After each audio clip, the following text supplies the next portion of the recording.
Well, welcome back to WCNC Charlotte. Let's turn now to that weather impact forecast as we take a live look from Lake Norman.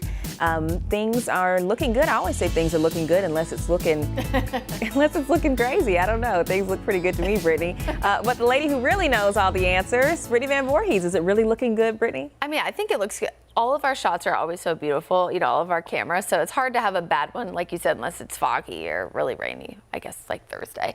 But honestly, today's not going to be bad at all. Yesterday, we had the sunshine coming out. Same thing today. Temperatures will be in the upper 80s, so a little bit lower today, which means the humidity, the feels like temperature, also a little bit lower. We do have some cirrocumulus clouds you can see here on our Kannapolis camera.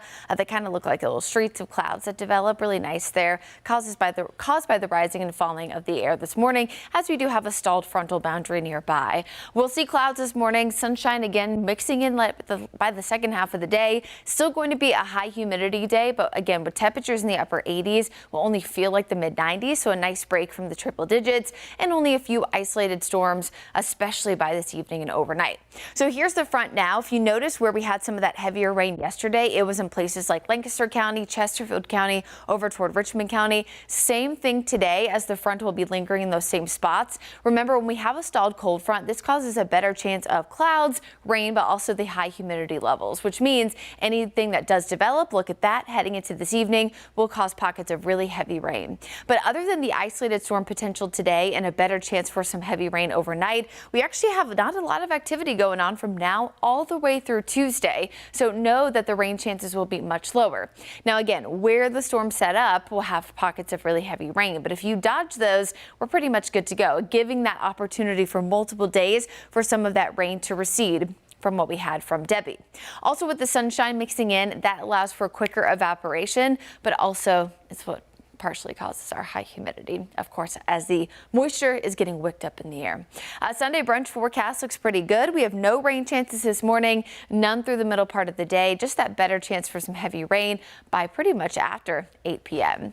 In the tropics, we do have an area of interest to watch. I discussed this a little bit yesterday, but a tropical wave still well out in the central part of the Atlantic with now a high chance of development over the next 7 days, which essentially means a high chance of becoming our next tropical depression or named storm, which the name is Ernesto. But as we talked about a little bit yesterday as well, when it comes to tropical systems, one thing that we especially watch is patterns, not only consistency from run to run, but also consistency between model to model. And so far, a lot of our model data does show that whether this becomes a depression or storm or not, most of them showing a positioning well off the coast. Now, of course, if this changes, we will certainly let you know. But when I see patterns and trends being pretty consistent, that's always a good sign. Of course, the next storm name up on their list is Ernesto, followed by Francine. Another thing I do want to note here is that near the immediate coast, dependent on how close the storm could potentially get, we could have some dangerous beach conditions and elevated wave heights by next weekend near the Carolina coastline, but it's a little bit too early again for specifics. Stay tuned for updates with the WCNC Charlotte Weather Impact Team. Here's your Guy Roofing 7-day forecast. 89, mix of sunshine and clouds today. Low wind rain chances the next few days. You can see that from Monday through Friday. And then we do bring in some slightly more typical August-like weather heading into next weekend.